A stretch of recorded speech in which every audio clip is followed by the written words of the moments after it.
নিরামিষ কচুর দম বানাতে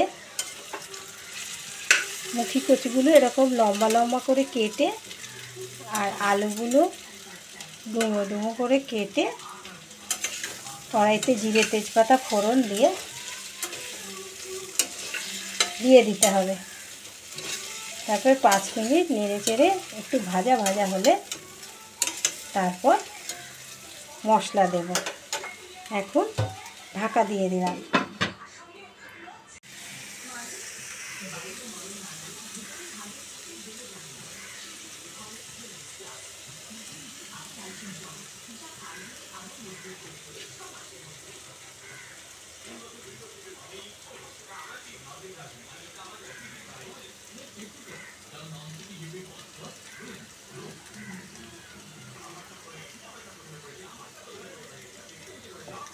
এবারে 1 চামচ জিরে গুঁড়ো দিলাম,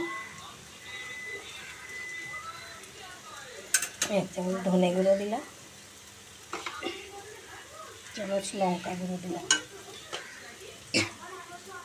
এবার একটু জল দিলাম।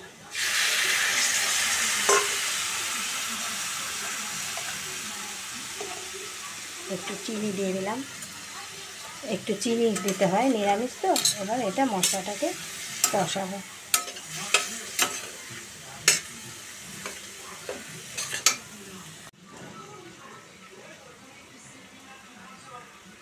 এবার 1 চামচ মতো আদা বাটা দিলাম। নিরামিষ তরকারিতে একটু আদা বাটা দিতে হয়।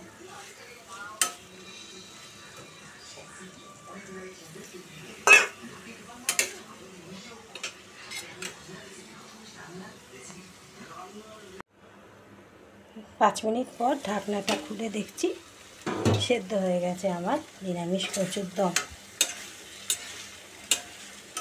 এতে একটু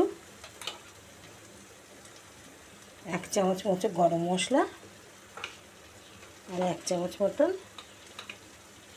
ভাজা মশলা দিয়ে দিলাম। নামাবার আগে হয়ে গেল আমার নিরামিষ কচুর দম।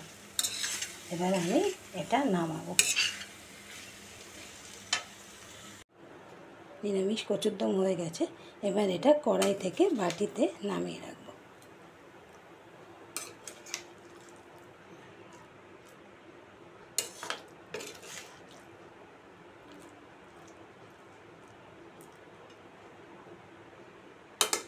এই হয়ে গেছে কচুর দম। নিরামিষ মুখি কচু ও আলু দিয়ে দম। কচুর দম নামানো হয়ে গেছে। এর উপরে একটু ভাজা মশলা ছড়িয়ে দিলাম। নিরামিষ কচুর দম। নিরামিষ কচুর দম।